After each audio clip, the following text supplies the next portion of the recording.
We are here at Summit Breeze 2026 speaking with the great and amazing and wonderful woman Eivør, so, who just announced her new album. Das ist Tungun, Yes. that means moon, and Luna in Spanish. Luna. And also just signed up with Nuclear Blast. So how are you doing today here at Summit Breeze? I'm doing great. It's very hot here. Just sweating and enjoying the festival. So your new album, Tungun? Yeah, Can you teach how to pronounce it? I would say Tung. Tungun? Yeah, yes. Tungun. Yeah. We released this year in October. Why did you decide this time going to or under the moon concept? I just felt that the moon was a beautiful metaphor for this album because for me it's an album about, it's a very personal album for me, and it's very much, while my last album N was very much looking out into the world and kind of trying to find a place where you belong, or try to find hope and light in a dark world. This album is more looking inside the human heart, and it's more dealing with the emotions, and this album has a lot of love declarations, both to friendships and the people who will kind of form us in life, and the earth, and just a celebration of life. And so I chose the word moon because the moon has so many meanings for us, and it's very attached to our emotions, and it's also our great beacon of light in the dark, in the night. When we have to go through the darkness, the moon is always there, shining. You can always hold on to it somehow in your life. So I thought it was a beautiful, and I always loved the word tungl, which is an old Nordic word for the moon, which is, Well, it's kind of metaphoric that you're playing tonight here at Summer Breeze when there is an eclipse. yes, So, there's gonna be, and in Spain, right? Yeah. Yeah, because I have some friends in Spain who told me about this eclipse, and my friends in Spain, they are very into the stars and stuff, and they gave me a telescope. So yes. But we are gonna be able to see it also here at Summer Breeze, which I think they have some glasses. special glasses, so you will be able to do that. So you will never forget this. It will be a crazy concert tonight. Yeah, absolutely. It's gonna be wild. Yeah, like we said before, you just sang with Nuclear Blast. Yes. What do you think a heavy metal label sees in your music that the pop or music world label never did? Interesting question. I've noticed that my audience during the years, I've seen more and more metalheads at my shows, and it always makes me happy to see such a diverse audience at my shows. See all types of people, and it's somehow I've found a home in the metal community. Although I don't make metal music, but I think there is a link somewhere from my music to metal. My music is a mix of many different worlds of music, I think, and metal might be one of them. And of course my roots in folk music. I think the metal world kind of is also into folk music often, I think. I'm really glad to be working with Nuclear Blast, because I just feel that there's a common understanding between us, and I feel that they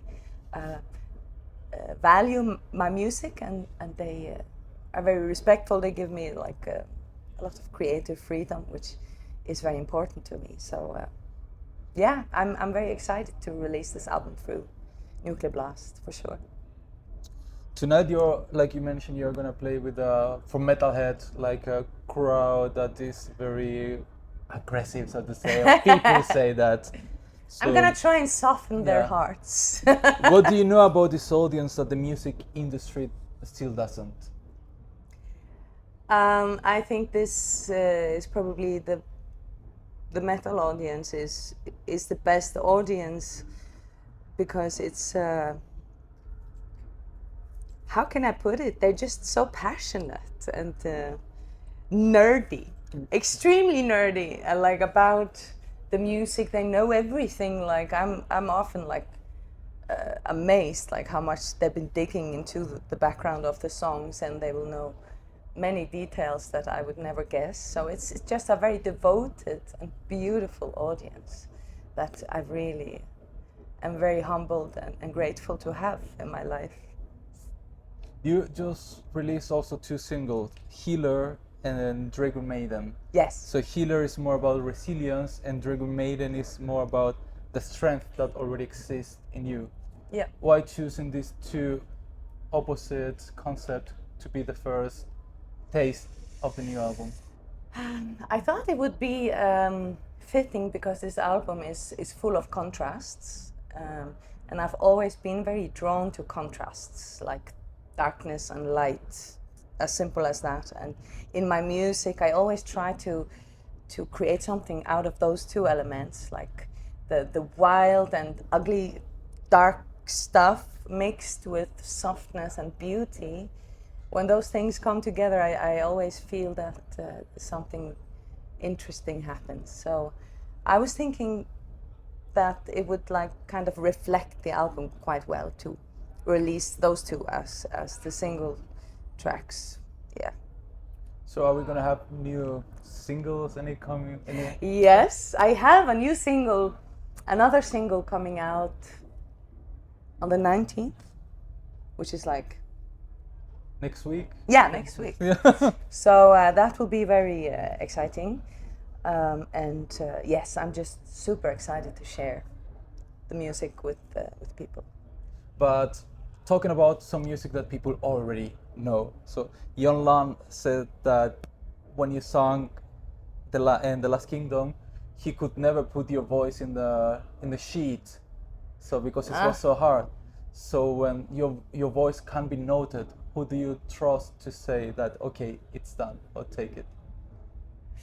Yeah, I was very grateful that for the collaboration with John Lunn on The Last Kingdom, because he gave me all this freedom.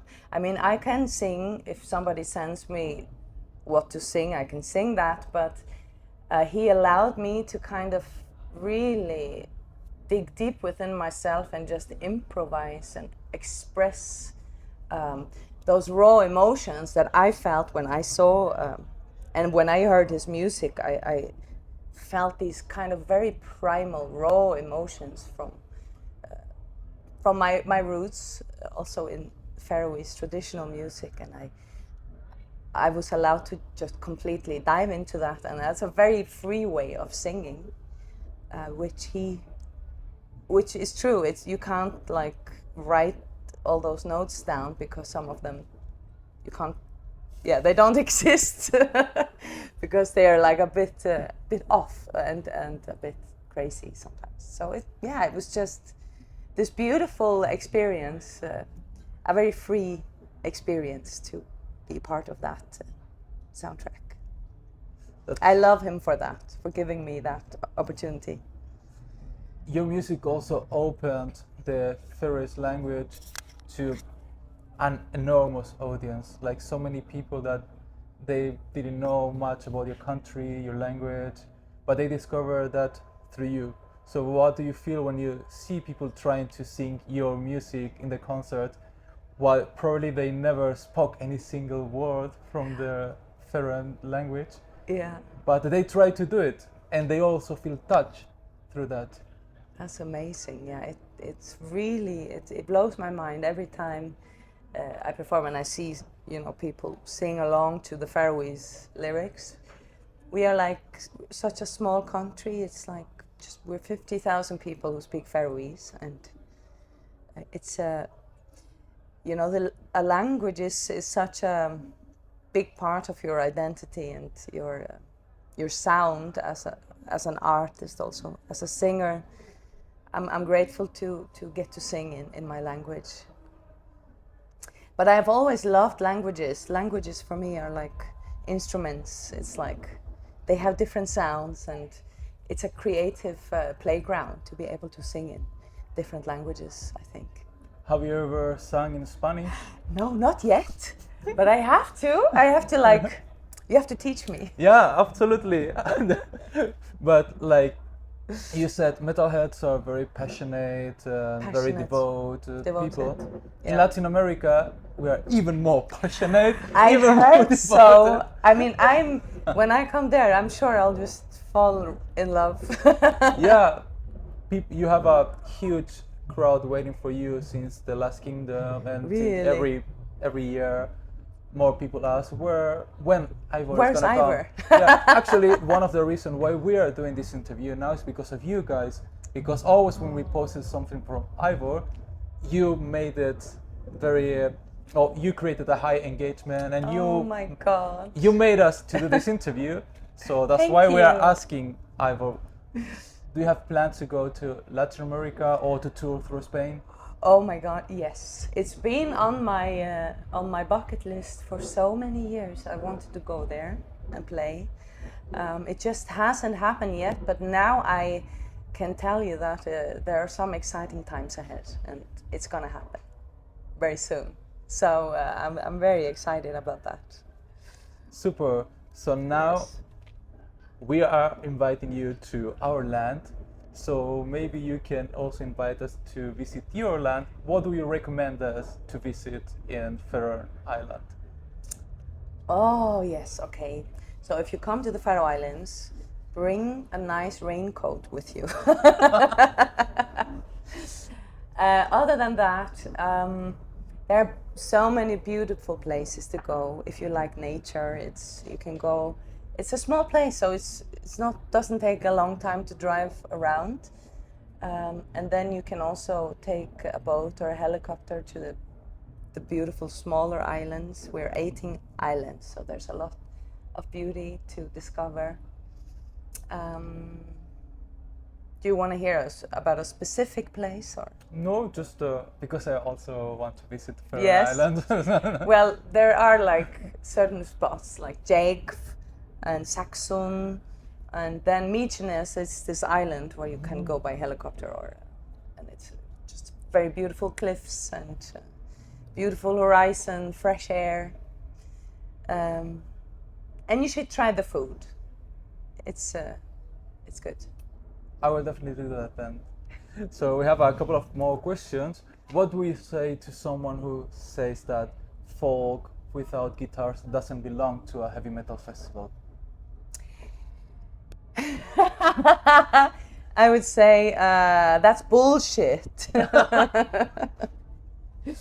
Well, I feel that personally. I think that it must be, or I have a feeling that it's nice on a metal festival to have like a little break sometimes, just from the pure metal, and to maybe just kind of freshen your ears again for the next, Yeah, well, So you get maybe a little fresh breeze, and then you go back into the storm.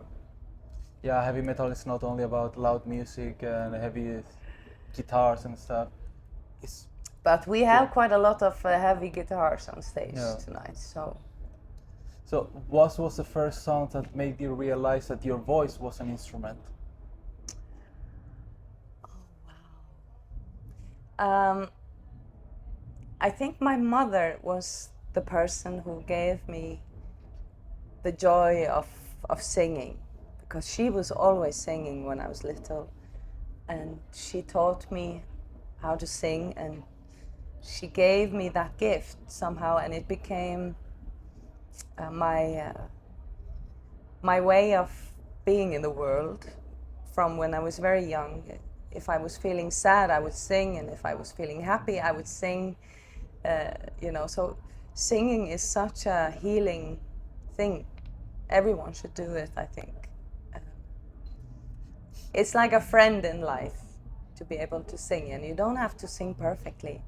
But later I found out that I wanted to really live being a singer, and I don't know if there's any specific song that made me discover my voice, but I just felt that the voice can do so many things, and I'm so curious. Like, what can I do with this voice? What is this like? And I'm still always finding new sides of myself, which is exciting. Well, it seems like you made it, you nailed it to discover your instrument. There are people who I'm still learning. are still I'm still learning. same with me. I'm still learning how to use my voice for singing. Hopefully one day I can Just find it. keep practicing. So before letting you go, maybe we can invite you to leave a message to people in Latin America and Spain. Maybe I can teach you a couple of words in Spanish and you can tell them. Oh yes, can we do that? Yeah. Hola, soy Eivør. Un saludo y Metal Addiction. Y a mis amigos de Latinoamérica y España. Nos vemos. Yeah.